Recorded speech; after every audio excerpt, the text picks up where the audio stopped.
Le Rhône, ce grand fleuve, source de vie, si tranquille à première vue. On aurait pu l'oublier, mais il aime à se rappeler à nous au moins une fois par décennie. Ces débordements endommagent tous les territoires qu'il traverse, occasionnant des dégâts considérables.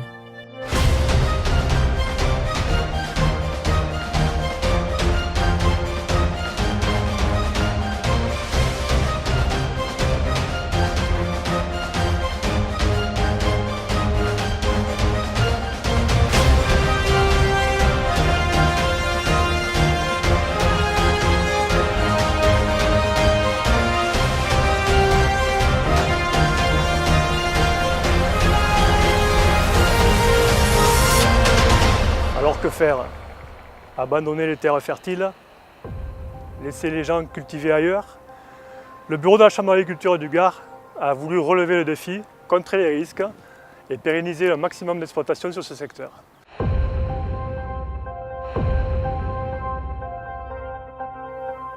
Alors, les dégâts estimés des inondations en 2003, elles sont 1 milliard d'euros pour le Rhône aval, dont 100 millions d'euros pour l'agriculture. C'est énorme. Il fallait donc agir, et c'est ce que nous avons fait.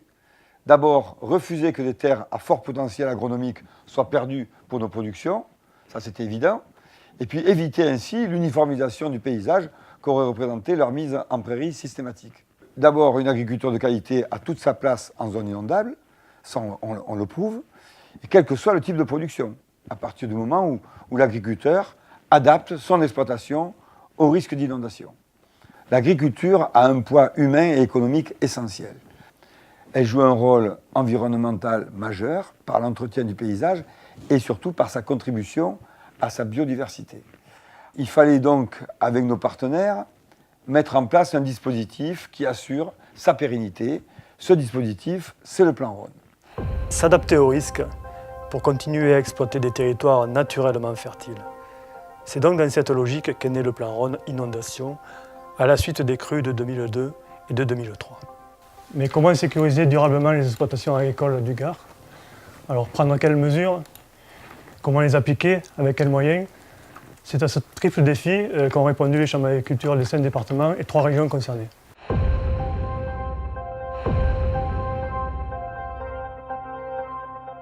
Entre 2006 et 2007, 320 enquêtes ont été réalisées auprès d'un échantillon d'exploitation en zone inondable, répartis sur les 5 départements, Ardèche, Drôme, Bouches-du-Rhône, Vaucluse et Gard, et représentatifs des productions en présence. Un constat, les points de vulnérabilité des exploitations dépendent des productions. En grande culture, c'est la surcharge de travail liée à la remise en état des parcelles qui pénalise le plus, surtout quand un renivellement s'impose et que les réseaux d'irrigation et de drainage sont endommagés. En arboriculture, la durée de submersion est le facteur de vulnérabilité principal. Passé 48 heures, il y a risque d'asphyxie racinaire, entraînant une baisse de production en années 2 et 3 et une possibilité de mortalité des arbres.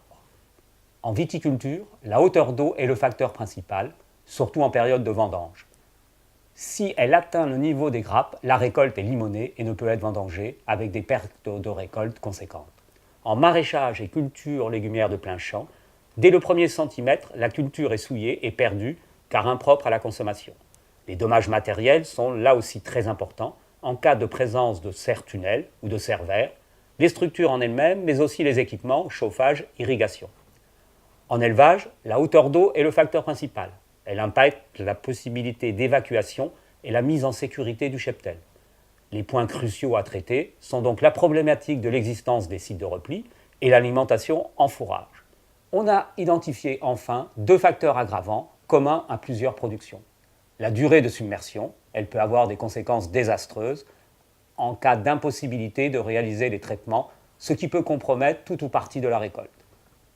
La vitesse du courant, qui impacte les sols, départ ou apport de terre, ravinement, ou le capital végétal, cèpes ou arbres couchés, et les équipements à la parcelle, palissage, irrigation. Après la première phase d'étude, a eu lieu la mise en place des actions concrètes entre 2011 et 2015 sur l'ensemble des 6 sites pilotes.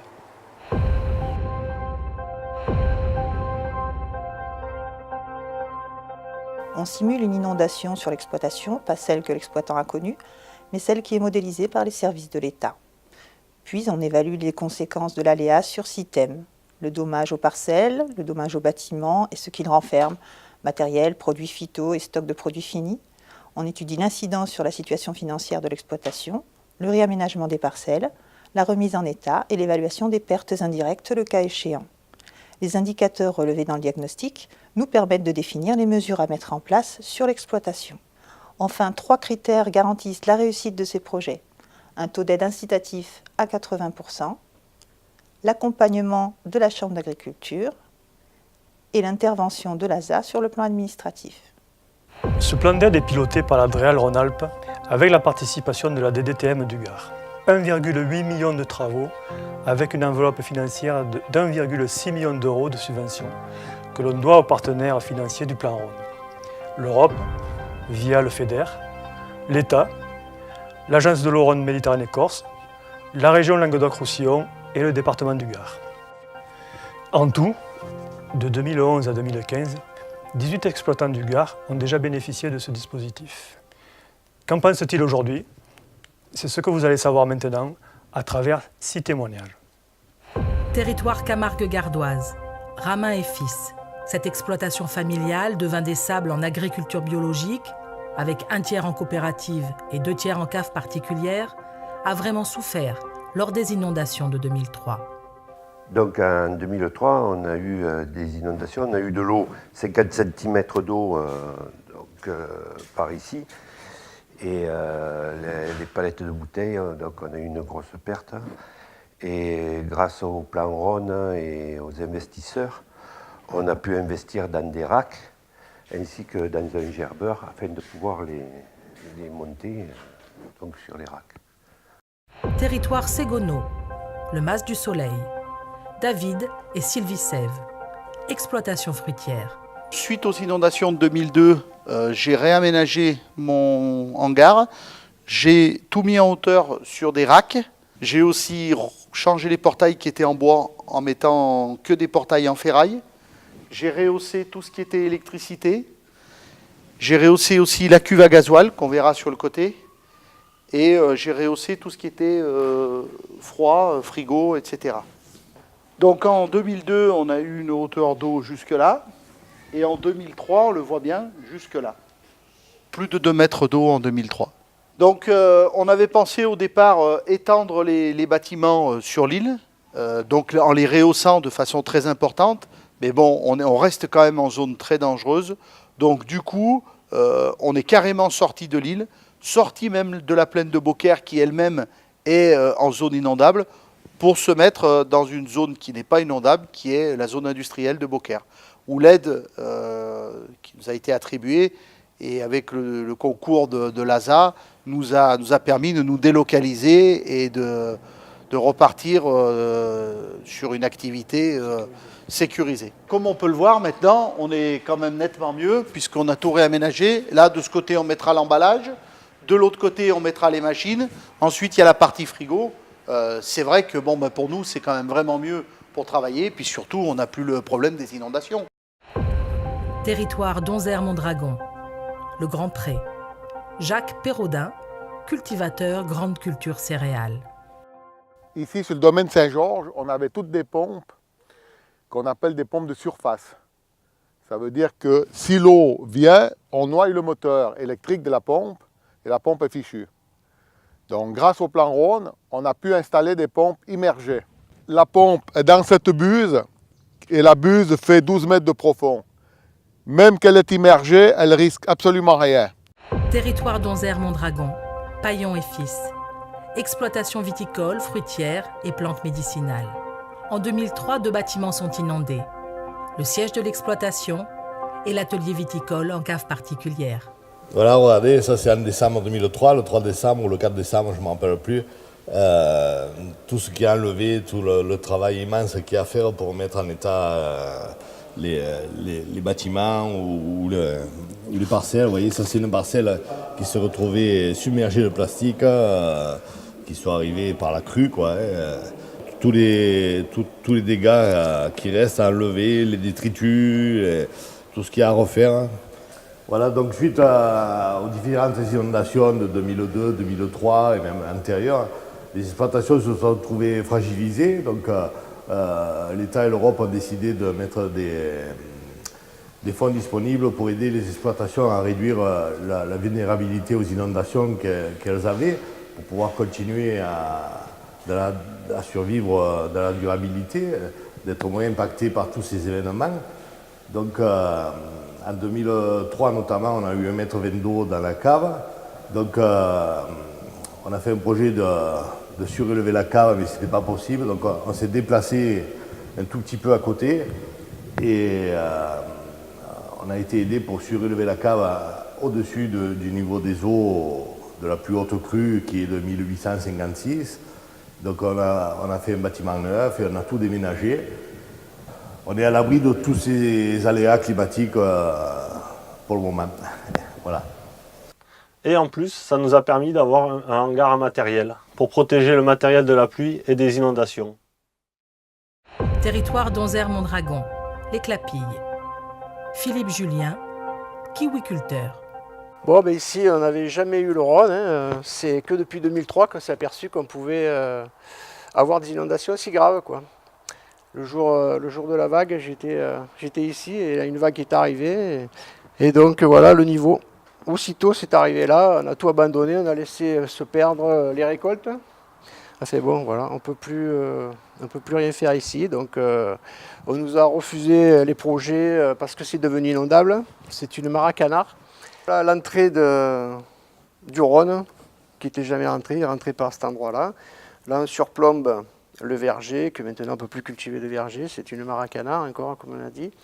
On a compris qu'on ne pourrait plus exploiter dans ce lieu et voilà, il a fallu se délocaliser. Voilà, maintenant on est au sec.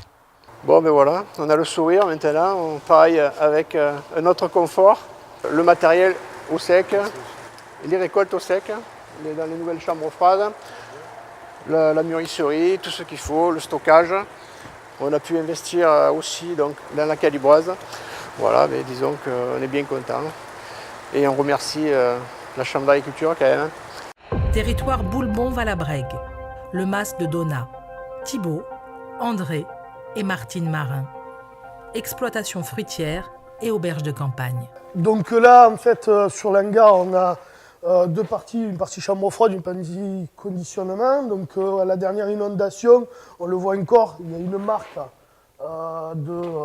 du Rhône qui est à peu près à ce niveau-là, donc à peu près à 80 mètres, qui fait le tour de l'hangar, on le voit bien. Et du coup, grâce au plan Rhône, on a pu faire toute cette partie que vous voyez, donc partie avec des étagères métalliques qui nous permet de mettre du petit matériel et également du stock en hauteur. Et donc il est placé largement supérieurement à la dernière crue. Donc là on est à peu près sur du 1,60 m, 1,50 m, voilà, pour bien mettre tout ce matériel.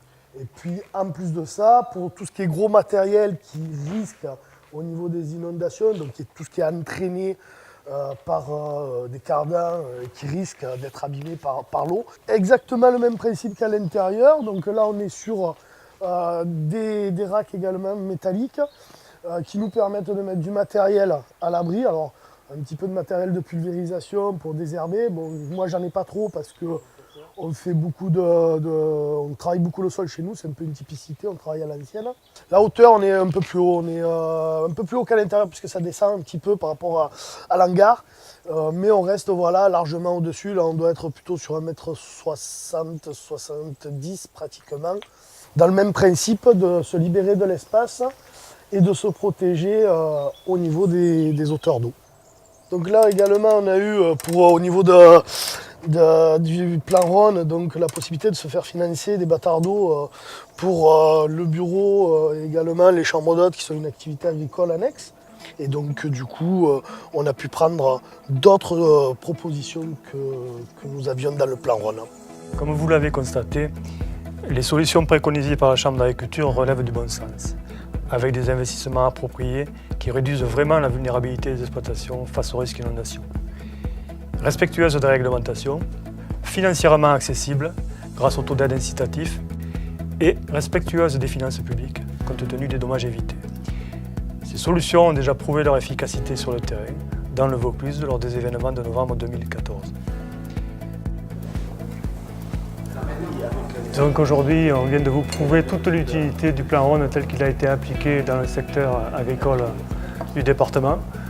J'invite vivement tous les agriculteurs situés en zone inondable à se faire connaître auprès de la Chambre d'agriculture du Gard.